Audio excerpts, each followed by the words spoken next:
जय माता दी। आज आषाढ़ गुप्त नवरात्रि का 7वां दिन है। तम के विनाश और वैराग्य की चरम साधना का प्रतीक है। आज का दिन हमें जीवन की गहराइयों में उतरने, भय और मोह से मुक्ति पाने और मृत्यु के पार की चेतना को समझने का अवसर है। आज श्री दुर्गा सप्तशती पाठ के पहले हम ध्यान करते हैं माँ काल रात्रि का, जो भय का संहार करने वाली निराकार में स्थित काल की अधिपति हैं। उनका रूप अंधकारमय है, जटाएं खुली हुई हैं, 3 नेत्रों से अग्नि प्रकट होती है और वे गर्द पर सवार हैं। यह रूप देखने में रौद्र है, परंतु उनके भीतर असीम करुणा और रक्षक शक्ति का वास है। हे माँ काल रात्रि, हमारे जीवन के अंधकार को नष्ट कर हमें सत्य, साहस और निर्भयता का आशीर्वाद दो। हम आपके चरणों में आत्मसमर्पण कर हर संकट को स्वीकार करने और पार करने की शक्ति पाना चाहते हैं। हमें वह दृष्टि दो जिससे हम हर भय को अवसर में बदल सके। अब बात करते हैं महाविद्या धूमावती की, जो विरक्ति, त्याग और वैराग्य की देवी हैं। वे बिना आभूषणों के रथ पर बैठी हुई धुएं के बीच प्रकट होती हैं। धूमावती जीवन के उस पक्ष की प्रतीक है जहाँ ना तो मोह है न सजावट, केवल सत्य है, कड़वा है लेकिन मुक्तिदायक है। हे माँ धूमावती, हमें सांसारिक मोह, अपेक्षाओं और भ्रम से मुक्त करो। जीवन की क्षण भंगुरता को समझने की शक्ति दो ताकि हम आत्म साधना की ओर बढ़ सकें। आप हमें सत्य स्वीकारने और उसकी साधना करने की स्थिरता दें। महाविद्या धूमावती की साधना अत्यंत गूढ़ और रहस्यमय मानी जाती है। यह देवी विधवा स्वरूप में है, इसलिए सुहागिन स्त्रियों को उनकी पूजना और उपासना नहीं करनी चाहिए। धूमावती की साधना विशेष रूप से उन साधकों के लिए होती है जो वैराग, तंत्र या आत्मज्ञान की कठिन राह पर अग्रसर होते हैं। आम गृहस्थ जीवन में रहने वाले भक्तों को इस साधना से सावधानी पूर्वक दूरी रखनी चाहिए। केवल मानसिक रूप से पूजा करके उन्हें प्रणाम करना चाहिए। सभी प्रेम से बोलिए माँ काल रात्रि की जय, महाविद्या माँ धूमावती की जय। आज नवरात्रि का 7वां दिन है और आज आप सुनेंगे श्री दुर्गा सप्तशती का 12वां व 13वां अध्याय। देवी के चरित्रों के पाठ का महात्म्य। देवी बोली, हे देवताओं, जो मनुष्य इन स्रोतों द्वारा एकाग्र चित्र होकर प्रतिदिन मेरी स्तुति करेगा, मैं उसके संपूर्ण कष्टों को निश्चय ही हर लूंगी। जो मनुष्य मधु और कैटभ के नाश, महिषासुर के वध तथा शुंभ निशुंभ के संहार की कथा कहेंगे और मेरे महात्मा को अष्टमी, चतुर्दशी व नवमी के दिन एकाग्र चित्र से भक्ति पूर्वक सुनेंगे, उनको कभी कोई पाप न रहेगा। पाप से उत्पन्न होने वाली विपत्तियां भी उनको नहीं सताएंगी। उनके घर में न दरिद्रता होगी और न उनको प्रियजनों के बिछोह का कष्ट ही होगा।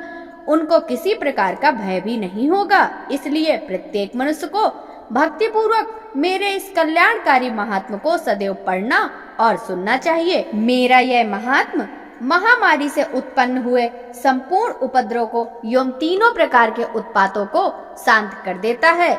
जिस स्थान पर मेरे इस महात्म का विधि पूर्वक पाठ किया जाता है, उस स्थान का मैं कभी त्याग नहीं करती और वहां सदा ही निवास करती हूँ। बलिदान, पूजा, होम तथा महोत्सव में मेरे इस चरित्र का पाठ करना चाहिए और इसे सुनना चाहिए। ऐसा हवन या पूजन मनुष्य चाहे विधि विधान को जानकर करे या बिना जाने करे, मैं उसे तुरंत साहर्ष ग्रहण कर लेती हूँ। शरद काल में प्रत्येक वर्ष जो महापूजा की जाती है, उसमें मनुष्य भक्ति पूर्वक मेरे इस महात्म को सुनकर सब विपत्तियों से मुक्त हो जाते हैं और धन, धान, पुत्र आदि से संपन्न हो जाता है। मेरे इस महात्म मेरे प्रादुर्भाव की कथाओं और युद्ध में मेरे पराक्रमों को सुनकर मनुष्य निर्भय हो जाता है। महात्म सुनने वालों के शत्रु नष्ट हो जाते हैं तथा उनके कल्याण की प्राप्ति होती है। उनका कुल आनंदित रहता है, सब कष्ट शांत हो जाते हैं तथा बुरे स्वप्न दिखाई देना और ग्रह पीड़ा इत्यादि भी पीड़ाएं मिट जाती हैं। बाल ग्रहों से ग्रसित बालकों के लिए मेरा यह महात्म परम शांति देने वाला है।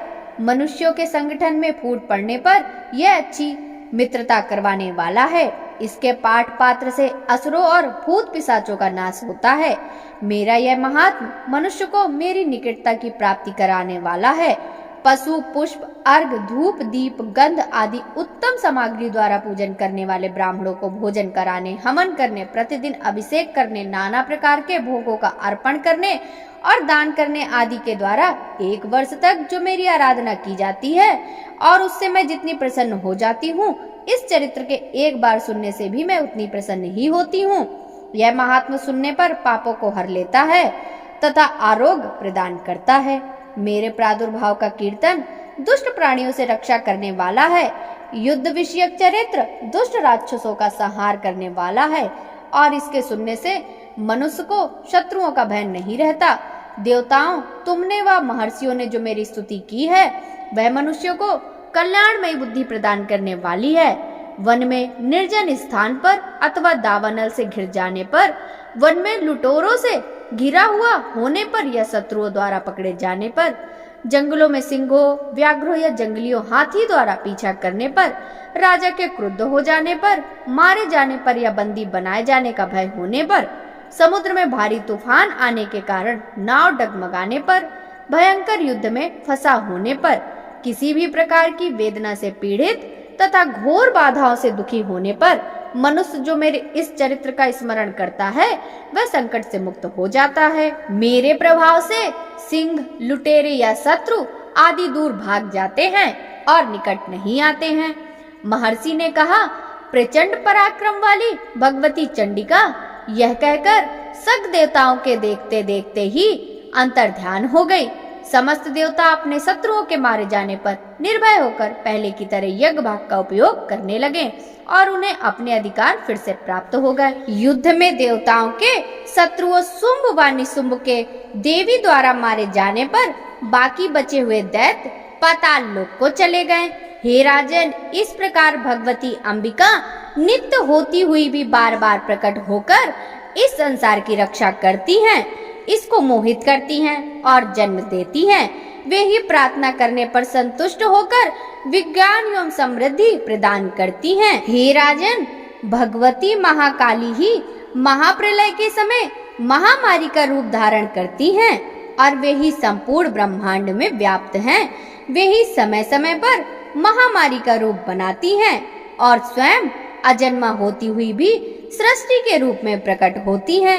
वे सनातनी देवी ही सभी प्राणियों का पालन करती हैं। वे ही मनुष्य के अभ्युदय के समय घर में लक्ष्मी के रूप में स्थित होकर उन्नति प्रदान करती हैं तथा अभाव के समय दरिद्रता बनकर विनाश का कारण बन जाती हैं।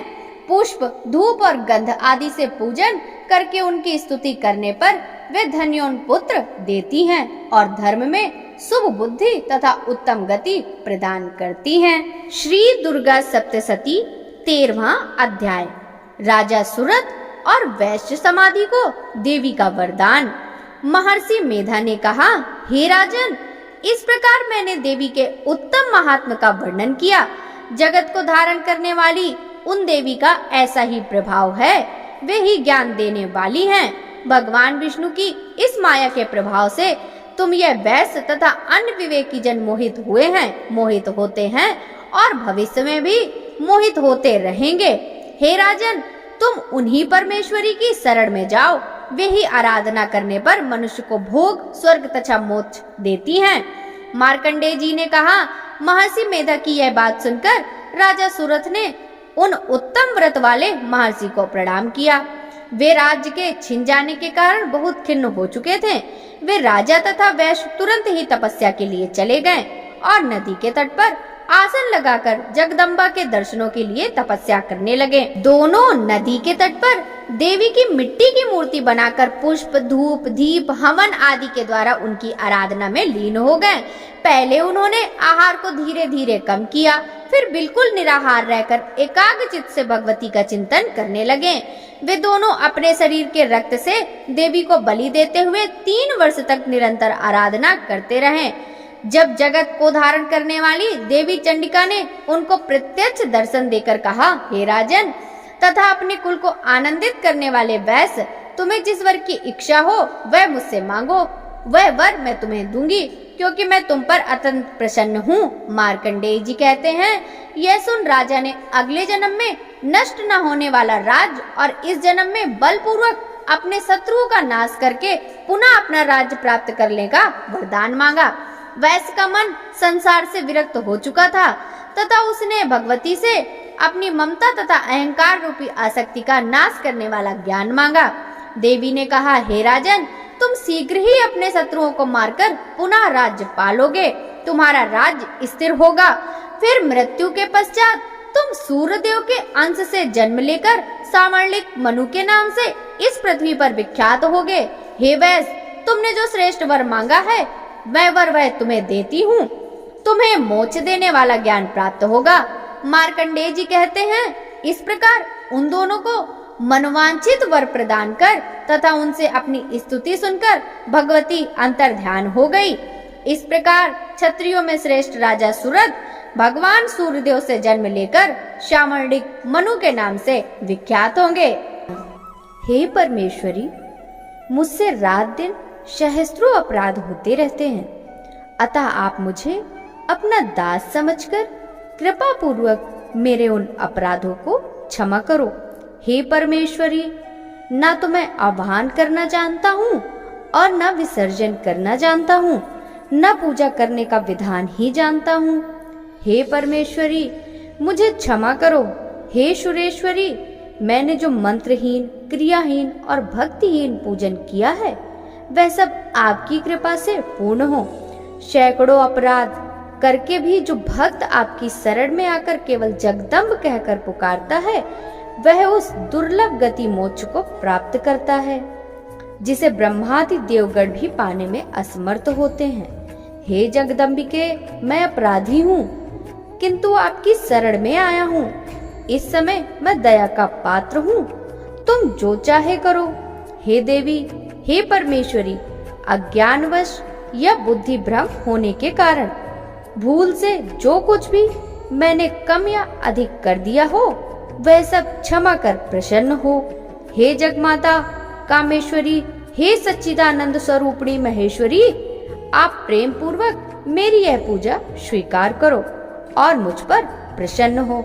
हे सुरेश्वरी, आप गोपनीय से भी गोपनीय वस्तु की रक्षा करने वाली हो। आप मेरे द्वारा किए हुए इस जप को ग्रहण करके मेरे सभी अपराध क्षमा करो।